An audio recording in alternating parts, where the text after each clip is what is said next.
So the next thing we are starting is transfer of asset. Transfer of asset क्या होता है? Sale, exchange, relinquishment of asset कर रहे हैं अगर हम, तो एक्सटिंग्विश कर रहे हैं। कोई राइट था हमने उसको बेच दिया, ख़त्म कर दिया, वो कंपल्सरी एक्वायर कर लिया असेट को, वो हमने कोई कैपिटल असेट थी उसको स्टॉक इन ट्रेड में कन्वर्ट कर लिया तो भी ट्रांसफ़र कहलाएगा।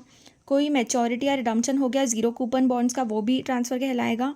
कोई पोजेशन ले लिया इमूवेबल असेट की, कोई परफॉर्मेंस को हमने पार्टली परफॉर्म किया है, उसके पार्ट परफॉर्मेंस में हमने पोजेशन ले ली है इमूवेबल असेट की, तो वो भी ट्रांसफ़र में इंक्लूड होता है। नेक्स्ट हम इसका फॉर्मेट देख रहे हैं। कोई भी क्वेश्चन सॉल्व करने से पहले बहुत इजी छोटा सा फॉर्मेट है। पहले हम लिखते हैं सेल कंसिडरेशन, जितने में हम बेच रहे हैं वो असेट को, वो लिखते हैं।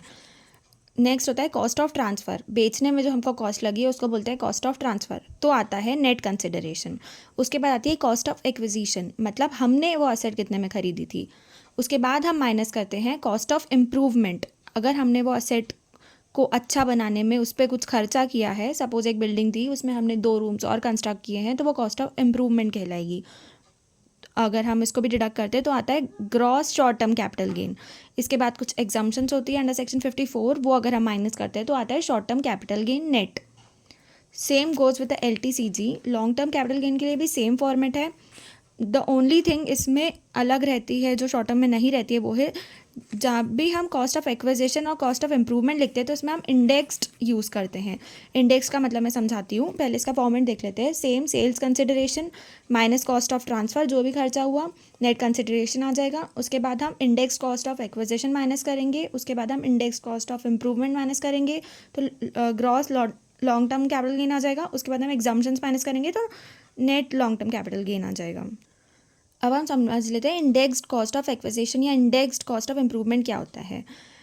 जैसे हम कोई भी एक असेट एक्वायर करते हैं या सेल करते हैं तो हमने पहले वो असेट सपोज हमारे पास रहता है, एक लैंड थी हमारे पास, हमने वो 1990s में ख़रीदी थी, तो उस टाइम उसकी वैल्यू थी कुछ 2 लाख। लेकिन आज उसकी वैल्यू टाइम के साथ चेंज हुई है और इंक्रीज़ हुई है। उसका इफेक्ट देने के लिए हम उसको इंडेक्सेशन का बेनिफिट हमें मिला है कैपिटल गेन की वजह से, जिसकी वजह से उसकी कॉस्ट आज के कॉस्ट के अकॉर्डिंग इक्वल करते हैं हम, उसको हम इंडेक्सेशन बोलते हैं। तो ये जो इंडेक्सेशन का बेनिफिट है हमको कॉस्ट ऑफ एक्विजिशन के टाइम भी होता है और कॉस्ट ऑफ इम्प्रूवमेंट के टाइम भी। ये हम जब क्वेश्चन करेंगे तो एग्जाम्पल के थ्रू और अच्छे से समझ आ जाएगी। सो द नेक्स्ट थिंग हम समझ रहे हैं कि कॉस्ट ऑफ एक्विजिशन हमें कौन सी लेनी होती है।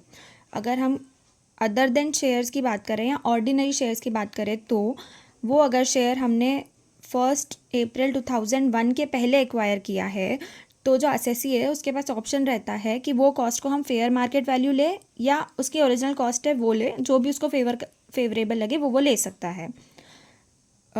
और अगर 1 अप्रैल 2001 के बाद लिए तो एक्चुअल कॉस्ट ही हमें लेनी पड़ती है।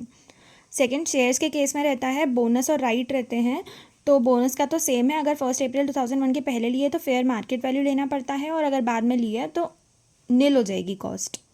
राइट शेयर के केस में हम देखेंगे यूज़ ऑफ राइट है तो अमाउंट पेड टू कंपनी होगा। अगर उसने री अनाउंस राइट कर दिया है, मतलब राइट दे दिया है किसी को, तो जिसने राइट दिया है किसी को उसने जो अमाउंट पे किया है कंपनी को और जो भी रिसोर्सेज के लिए अमाउंट पेड हुआ है वो कॉस्ट लेते हैं।